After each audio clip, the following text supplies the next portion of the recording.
Hello dear students, welcome in ASC starter. ये class 9th का morning shift का paper है जो आज हुआ था 11 मार्च को।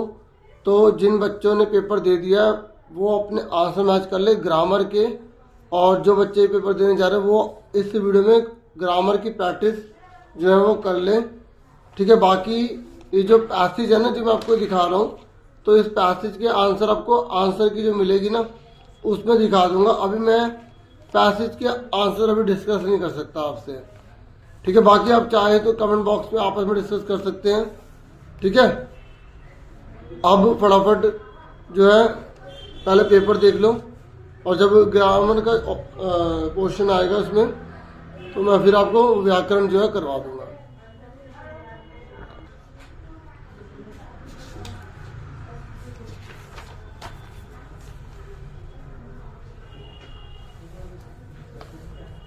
तो देखो एक कविता आएगी ना, तो एक कविता है, इसको पढ़ने के बाद फिर हमें इसके आंसर देने हैं।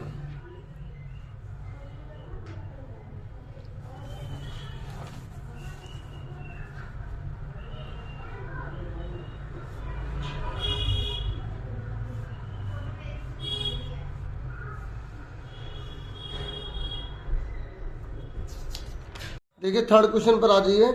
यहाँ पर उपसर्ग प्रत्यय के बारे में बोला है और आपको 5 में से कोई 4 करने पर मैं सारे बताऊंगा।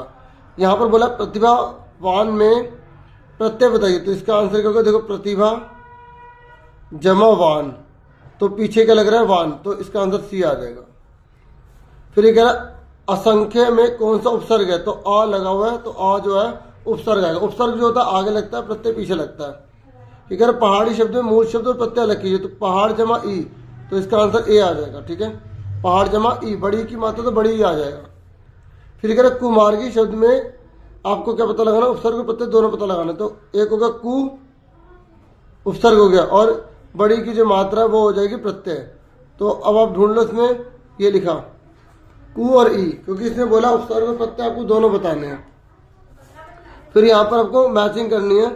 तो आप देखो ये पन आ गया, और भुलक्कड़ में अक्कड़ नीचे आ गया, और मनुष्यता में ही आ गया। तो पहले का पहला देख लो किसमें लिखा है, तो पहले का पहला इसमें लिखा है और इसमें लिखा है, और इसमें दूसरे का दूसरा लिख दिया, गलत हो गया। तो इसमें दूसरे का तीसरा, तीसरे का दूसरा, ये आंसर आएगा डी। ठीक है, आप यहाँ पर मैच कर सकते हैं आराम से। ठीक है, उसके बाद अब हमें 5 में से कोई 4 करने समास। ये कह रहे गुण दोष समस्त पद का समास विग्रह होगा, तो देखो डैश लग गया ना, तो ये और आ गया यहाँ पे गुण और दोष, तो इसका आंसर क्या बी। ये द्वंद्व समास है, इससे पूछा नहीं है, बस इसने बोला इसका आपको विग्रह करके दिखाना है, तो ये आंसर आ गया। फिर ये कह रहा है शताब्दी समस्त पद में समास क्या होगा? तो यहाँ पे गिनती लिखी है। ठीक है, तो जब गिनती लिखी आ जाती है तो द्विगु समास होता है, तो इसका आंसर क्या आ गया? सी आ गया। फिर कह रहा जिस समस्त पद में पहला पद संख्यावाचक होता है तो उसे क्या बोलते हैं? देखो ये लिखा ना, ये देखो गिनती तो लिखा है, तो उसे क्या बोलेंगे हम? द्विगु समास बोलेंगे। जिसमें गिनती होती है उसे द्विगु समास कहते हैं। ये कह रहे कर्मधारय समास का उदाहरण कौन सा है? कर्मधारय इसमें पहला जो हिस्सा होता है ना वो दूसरे की विशेषता होता है, जैसे नीलकंठ नीला कंठ, चंद्रमुखी चंद्र के समान मुखी। ठीक है, तो यहाँ पर तो के समान आ गया ना, चंद्र के समान, तो मुख कैसे चंद्र, तो यहाँ पर ये दोनों, तो दूसरा तीसरा राजा और रंग ये हो नहीं सकता, तो दूसरा तीसरा किसमें? ये रहा। देखो इन्होंने दोनों जगह लिख दिया। अब बच्चे ये लगा दोनों सही माने जाएंगे। ठीक है, अब दोनों लिख देना, क्लियर। उसके बाद नेक्स्ट है, ये कह रहे मैचिंग करो। पहिया गिनती आ गया तो द्विगु हो गया, पहले का तीसरा देख लो किसमें लिखा है, ये लिखा ये लिखा। अब इसमें मैच करो। चक्रपाणि विष्णु जी के लिए बोला जब 2 शब्द तीसरे के बारे में बोलते हैं तो बहुब्रीहि बोलते हैं, तो दूसरे का पहला, तो पहले का तीसरा, दूसरे का पहला और तीसरे का दूसरा, तो ये इसका ए आंसर आ जाएगा। ठीक है, तो प्रतिदिन का ना ये अव्ययभाव समास होता है।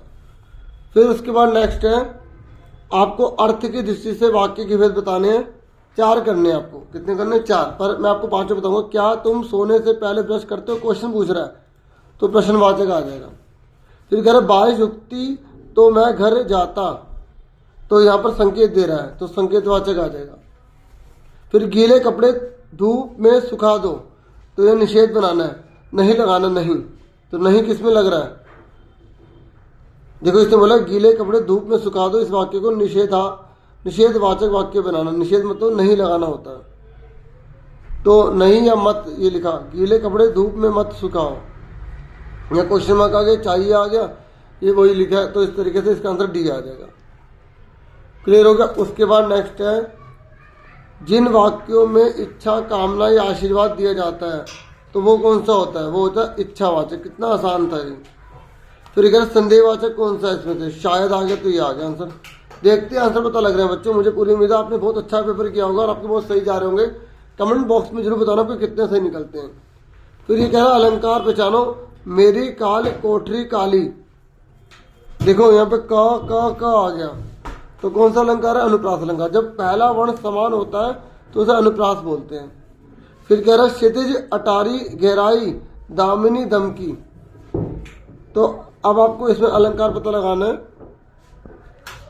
तो डियर इसमें ना रूपक अलंकार है, जो क्षितिज है उसको अटारी मान लेगा, कोई उसमें अंतर नहीं है, तो इसका आंसर जो है डी है।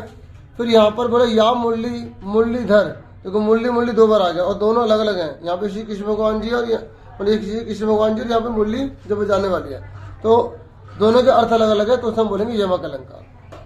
ठीक है। उसके बाद जो है नेक्स्ट है, थोड़ा जल्दी आवाजी में बता रहा हूँ ना, तो थोड़ा सा इसलिए टंग स्लिप हो रही है। तो उपमा अलंकार के उदाहरण में जहाँ पे सास ही से समसरित लग जाए, मैंने आपको बता रखा है बहुत सारी वीडियो बना के, तो इसमें डी आंसर है।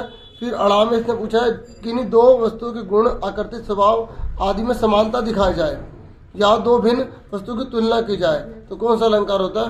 तो हम उसे उपमा अलंकार कहते हैं। और रूपक में क्या होता है? अभेद होता है, कोई तुलना होती नहीं, कोई अंतर नहीं होता। बाकी अब पेपर दे सकते हो कैसा था, जो इवनिंग शिफ्ट वाले बच्चे हैं पेपर दे सकते हैं और प्रैक्टिस कर सकते हैं।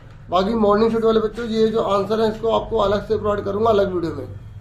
ठीक है, कमेंट करके बता देना आपका पेपर कैसा हुआ जरूर। ठीक है, और अब आप सभी यही मतलब मैं दुआ करता हूँ कि आप सब 10th क्लास में जाओ और खूब मेहनत करो। अब ये छुट्टियाँ पड़ी ना, टाइम वेस्ट मत करना, इंग्लिश वगैरह अच्छे से कर लेना।